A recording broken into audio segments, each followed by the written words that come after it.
Have you ever walked into your own home and realized they erased you from it? Because that's exactly what happened to me.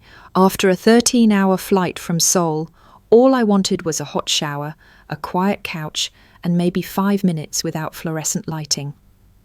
I'd been consulting on a brand launch for a tech firm, running on 4 hours of sleep and overpriced airport coffee.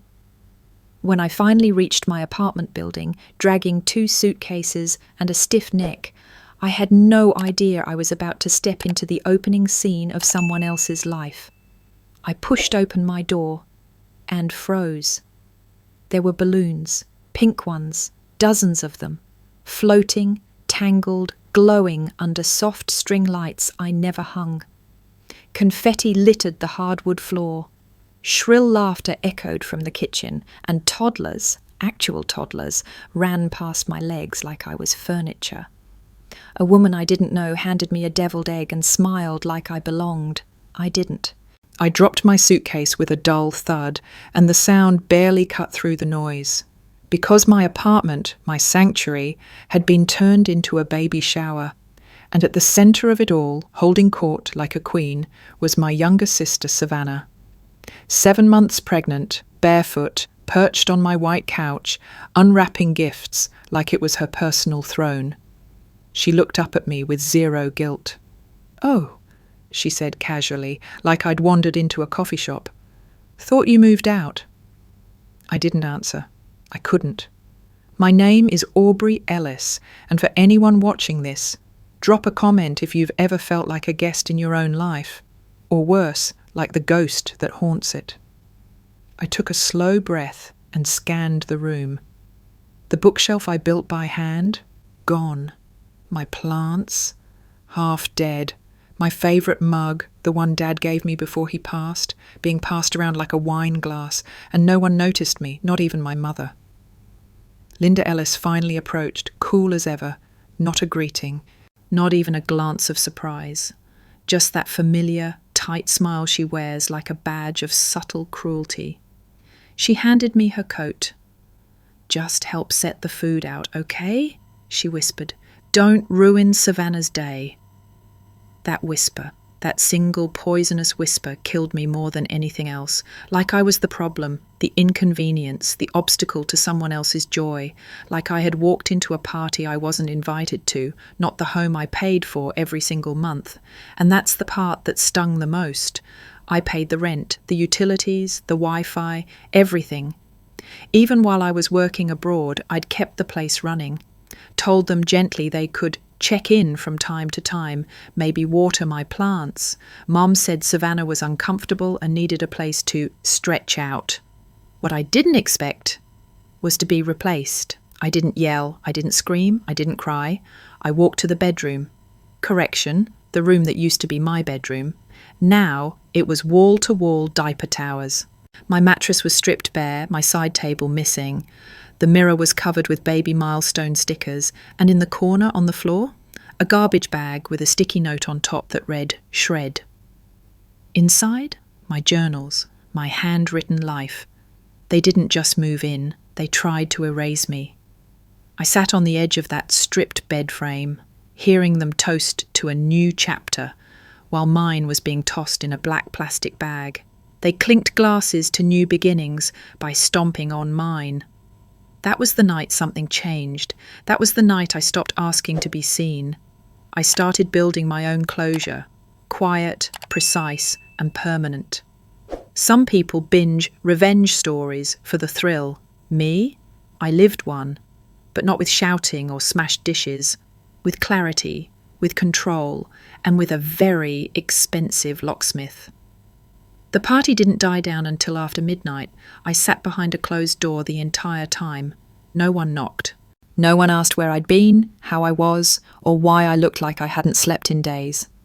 It's like they'd already made peace with the idea that I didn't exist anymore. By the time they left, the apartment reeked of stale wine, baby lotion, and cheap perfume. A pile of wrapping paper had been shoved into my old laundry basket. There were cake crumbs on the couch, red punch stains on my marble counter.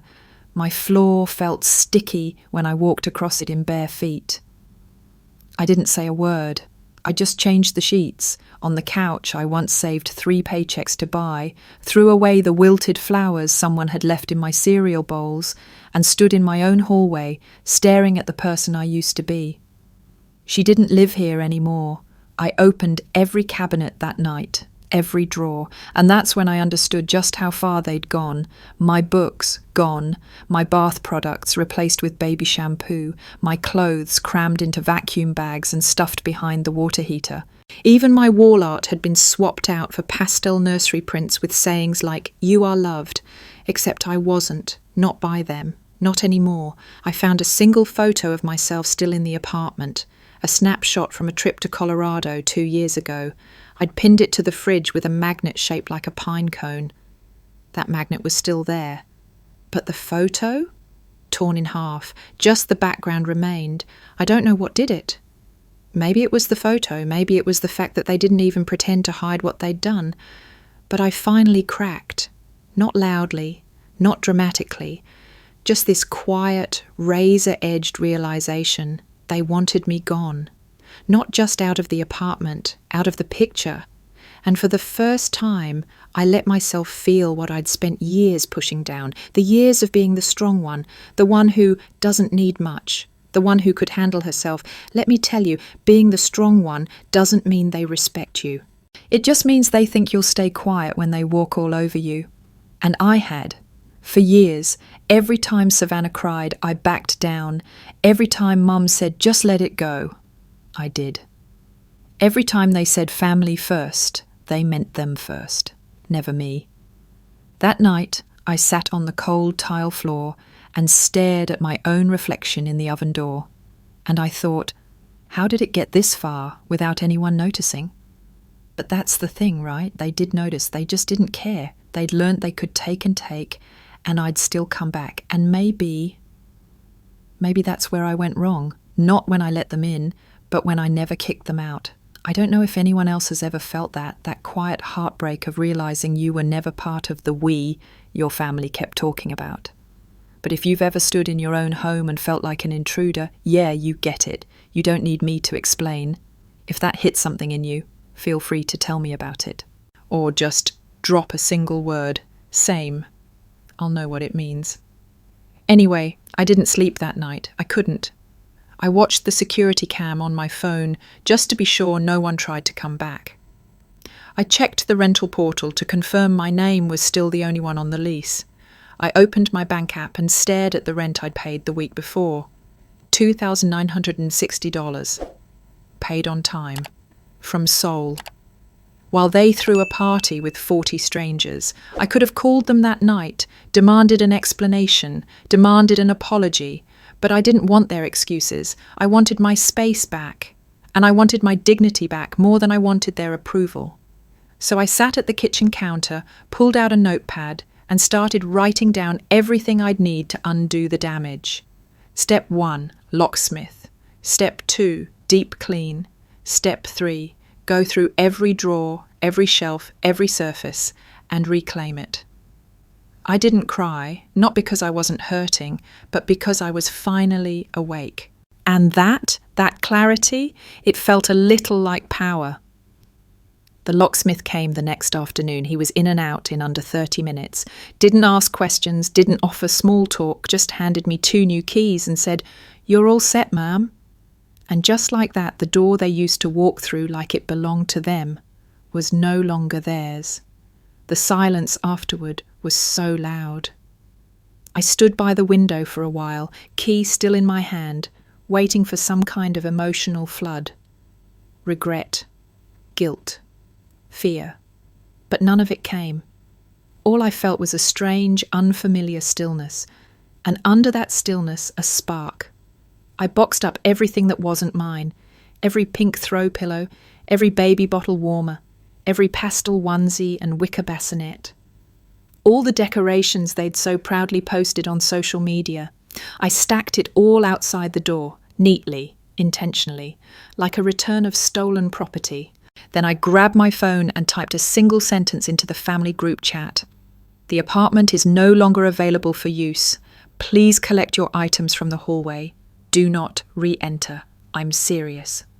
That was it.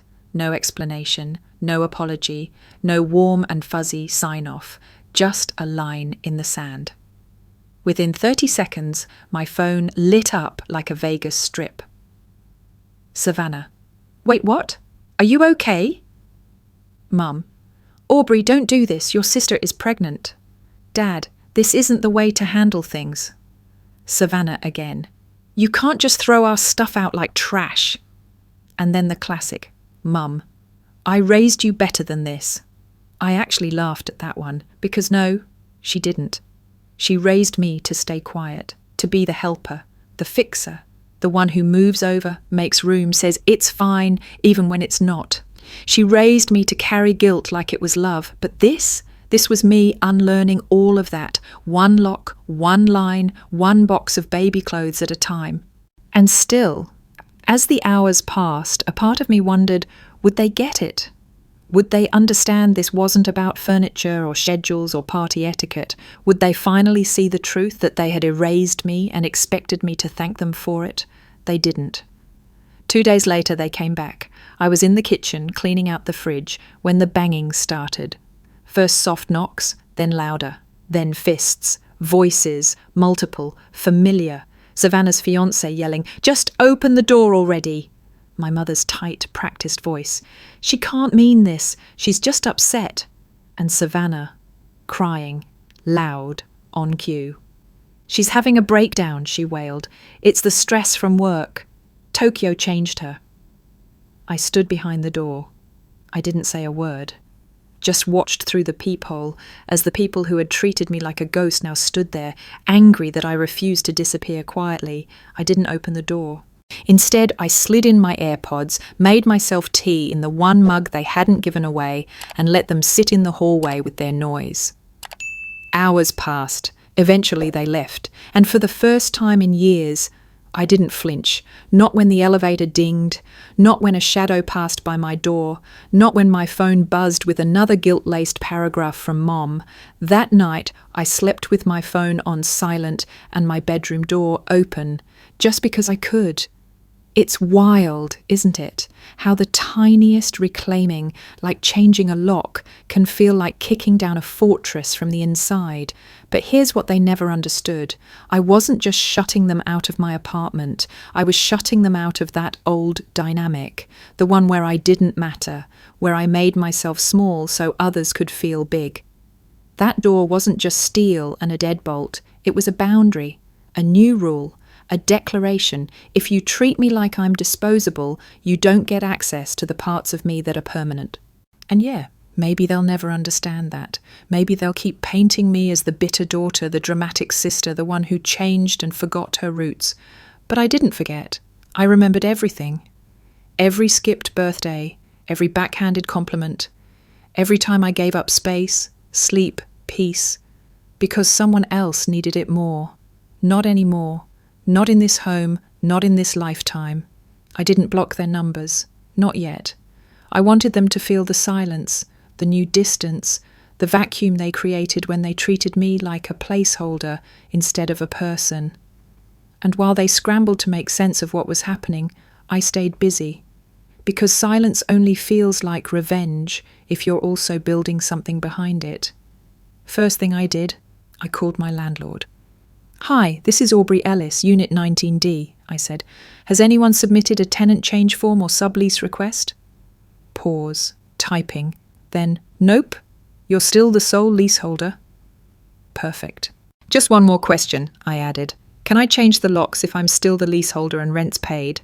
He chuckled. "You can redecorate the whole place if you want. It's your name on the lease." I hung up and exhaled slowly. Okay. No grey area, no loopholes, no "but she's pregnant" excuses. This space was legally, financially, and emotionally mine. That night, I opened the drawer where I kept my important documents. Birth certificate, passport, emergency contacts. And at the very bottom, still sealed in its original envelope, was the cashier's check my dad left me the day he died, $48,000. I hadn't touched it in 9 years. At the funeral, when people kept saying, "He was so proud of you," Mum leaned over and whispered, "Put that away. Don't do something reckless with it, like rent an apartment you don't need." I was 26, and right then I knew no matter how many degrees I earned, how many jobs I held, or how far I flew, she'd always see me as a girl who needed managing. But I wasn't a girl anymore, and I didn't need permission to spend my own damn money. So I made a list, a real one, not a revenge fantasy, just steps, strategic, focused. Step 1. Hire a professional cleaning crew, not just a scrub. It needed to feel like their energy never touched the walls. Step 2. Replace the couch, the rug, the dishes they gave away like party favours. Step 3. Hang art again, my art, not the live, laugh, love garbage they left behind. Step 4. Reclaim the smell. I lit the jasmine candle I used to burn every Sunday morning before they turned this home into a daycare. By the next morning it felt different, quieter, clearer, like I'd removed a splinter that had been stuck under my skin for years. Then came the boldest step. I called a real estate agent, not to leave, to buy.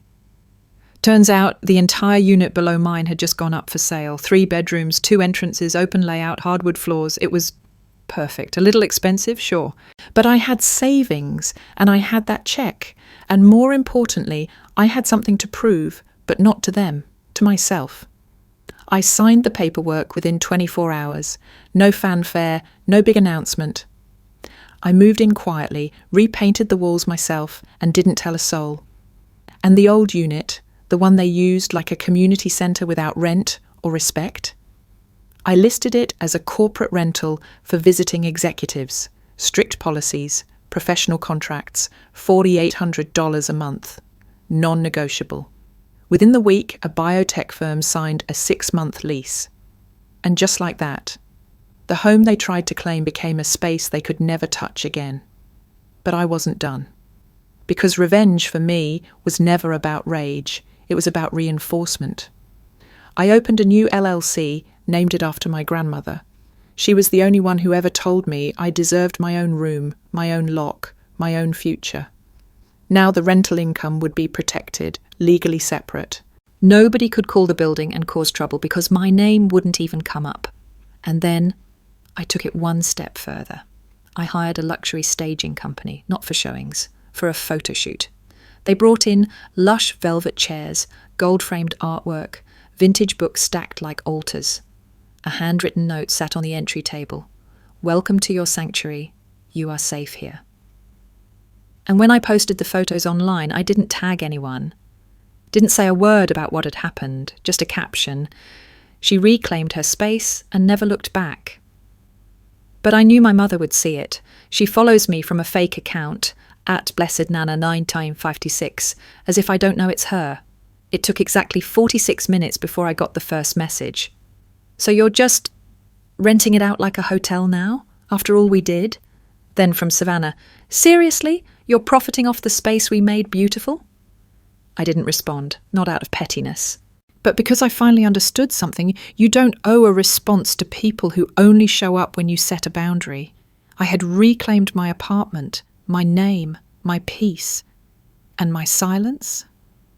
That was just the beginning. I didn't expect the letter. Thick off-white envelope, no return address, my name printed on the front in Times New Roman, like someone tried to make it look official with a Microsoft Word template. Inside, a typed notice claiming I had unlawfully removed personal property, violated a verbal lease agreement, and owed the Daniels family access to the apartment immediately. It even came with a list of items they were requesting be returned. Let me be clear, these were the same items they left behind after throwing an unauthorized baby shower in my home, the same things I'd boxed up and donated after they ignored my boundaries, twice, and now they were demanding them back like I stole something? No, absolutely not. At first I wanted to rip it up, burn it, laugh in their faces, but then I felt something else, pity, because this wasn't power, it was desperation. The pathetic kind that shows up dressed like legal authority, hoping you'll flinch. So I didn't flinch. Instead, I sent a scanned copy of the notice to my lawyer, Jasmine, the same woman helping me finalize the LLC for the rental unit. She called me 30 minutes later, half laughing. "This isn't even close to legal," she said. "They literally used the wrong statute number." I nodded, sipping my coffee. "Can we respond?" "Oh, we will," she said. "But first, let's make sure they can't touch anything going forward." By the next day, the LLC was finalized. The deed to the unit below was officially filed under it. I wasn't just the legal owner anymore, I was legally unreachable. My name wouldn't show up on lease lookups, wouldn't be attached to rental agreements, wouldn't be on anything they could weaponize against me. They could scream, but there'd be no echo. They could knock, but no one would answer, because I'd made myself invisible to their control, but they weren't done. That weekend, my building manager forwarded me a complaint. "Hey, Miss Ellis, we got a noise report about people loitering in the hallway outside 19D. I knew before I even checked the footage. There they were, my mother, Savannah, and her fiancé, standing in the hallway yelling, not knocking, yelling, "She can't do this! We built that apartment together! Open this door right now, Aubrey!" The biotech executive renting the unit wasn't even home. They were just raging at a locked door, like toddlers demanding candy from a vending machine. I forwarded the footage to building security, filed a harassment report, and then sent one final message to the family group chat. "If you show up at my home again, any floor, any door, I will file a restraining order. This is no longer a warning." For the first time in weeks, no one replied. But that silence didn't mean surrender. It meant regrouping. Sure enough, a few days later, my cousin Mira called. "Hey," she said softly, "just giving you a heads up. Mom's telling everyone you stole from her that the apartment was actually in her name." I blinked. "She's telling people what? That you had no right to change the locks? That you forged something? I don't believe it, obviously, but people are starting to talk." I didn't even get angry. I just went still. Because in that moment it hit me.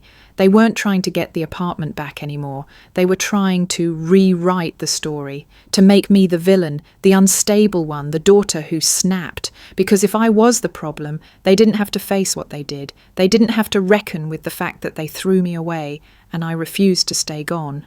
So I made a choice, not to argue, not to defend myself, but to speak louder in a different way. That week, I did something unexpected. I donated every last item they left behind, the expensive baby swing, the unopened gifts, even the $300 custom balloon arch, to a women's shelter that supports young mums escaping controlling families. And I sent the tax receipt to my mum's email. Subject line, "In your name." Still no reply, no thank you, no insult, no lies, just bitter, heavy silence. And for once, I loved it. But the final moment, the one that broke them, it wasn't money, it wasn't legal threats, it was beauty. 2 weeks later, I hosted a housewarming party in my new place. 15 guests, soft jazz, candlelight, no drama, just people who didn't need me to explain myself or shrink to fit their comfort. That night, my building manager texted me, "Hey, your mum and sister just tried to come up, said they were invited. I told them to leave." I stared at the message, then replied, "Thank you, they weren't." And I raised my glass to the skyline, to peace, to space, to finally being unreachable. 3 weeks passed, and for the first time in years, I slept like stone. Not because everything was perfect, but because no one was storming into my space, no one was standing at my door, no one was tossing my boundaries around like confetti, no one was stealing my peace just because they were louder. The silence wasn't empty anymore, it felt earned. I no longer flinched when the elevator dinged. I stopped checking the peephole reflexively. I didn't brace myself when my phone lit up. That fear, the one that had curled itself into my spine like a parasite, was gone. I'd done the unthinkable. I chose myself over them. And I didn't crumble, but I knew my mother. I knew silence from her didn't mean surrender, it meant calculation. Sure enough, one afternoon I got another envelope, no return address, thick paper, my name again in that same rigid typeface. Inside, another official-looking letter, fake legal language. This one accused me of withholding personal property of sentimental value. Included once again was a list of items they wanted returned, including things I had already donated to a shelter. I didn't cry. I didn't call. I simply forwarded it to Jasmine, my attorney, and then moved on with my day, because I had something better than revenge now. I had distance, I had documentation, and I had something they never expected: structure. The LLC shielded me. The contracts protected me. The real estate was mine. They could keep rewriting the story however they wanted, but they couldn't edit the facts. The next Sunday, I did something I'd been putting off. I drove to my mother's house, not to talk, not to fight, to leave something behind. A box, simple, tied with black ribbon. Inside, the pink guest book from the baby shower. But I'd made one small change. I had the pages rebound in leather. On the inside cover, I wrote, "For every time you tried to erase me from my own life, here's a keepsake of the last day you ever succeeded." I didn't ring the bell. I didn't knock. I just left it on her porch like ashes. When I got back to my building, my front desk manager waved me down. "Miss Ellis, that woman you flagged in the system, she showed up again." He pulled up the hallway footage. There she was, my mother, standing in front of the elevator, holding the guest book like it was on fire, eyes glassy, shoulders stiff, mouth trembling like she wanted to say something, but didn't. She didn't ask to be let in. She didn't cause a scene. She just stood there. Then turned and walked out the front door. No rage, no speech, no blame. Just gone. And that's when I knew it was over. Because for once she wasn't trying to control me. She was facing the reality that she no longer could. The girl she used to manage didn't live there anymore. Only the woman who rebuilt the ruins into something holy. That night, I stood barefoot on my balcony, wine in hand, the skyline flickering beneath me like quiet applause. No Instagram post, no cryptic captions, no shade, just peace. People always say closure is a conversation, that someone apologizes, finally sees your side, maybe even cries and says, "I was wrong." But here's what I've learned. Closure isn't granted, it's built. Brick by painful brick, sometimes out of the very things they threw at you. That spring, I hosted my first tenant appreciation brunch in the downstairs unit, the one they once used as their free event hall. Now it belonged to Alicia, a young woman with a toddler son. She cried when she signed the lease, said it was the first place she'd ever had in her own name, no boyfriend, no in-laws, just her. She wiped her eyes and whispered, "It finally feels safe." And I smiled, because in a way, that had been me too, years ago, just without anyone to hand me the key, so I handed her one, and quietly walked her through the apartment, showed her the windowsill I used to sit on back when I was younger, when the yelling in my family got too loud and I'd disappear into books. She touched the ledge and said, "You ever miss it?" And I said, without hesitation, "No, but I'm grateful for what it taught me." A few weeks later, I got one last message, a photo from Savannah. Her standing in front of Mom's old house, baby on her hip. Caption, "Guess who's moving in? Come by sometime. Your niece asks about you."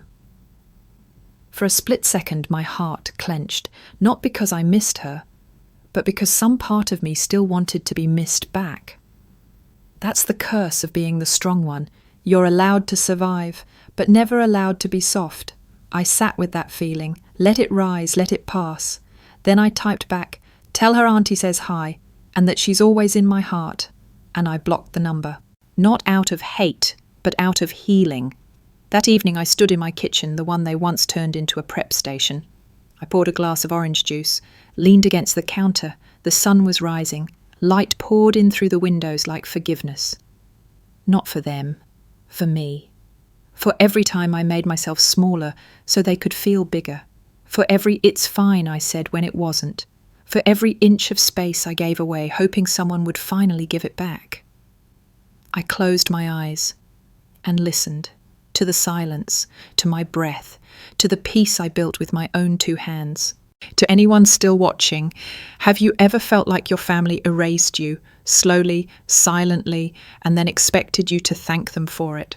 If that hit somewhere deep, I get it. Tell me your story, if you want, or just say, I'm still here. Because sometimes just being here is the most powerful thing we can do. And if this story found you in a quiet, lonely moment, I hope it reminded you that you're not alone, not forgotten, not broken. You're just not done yet.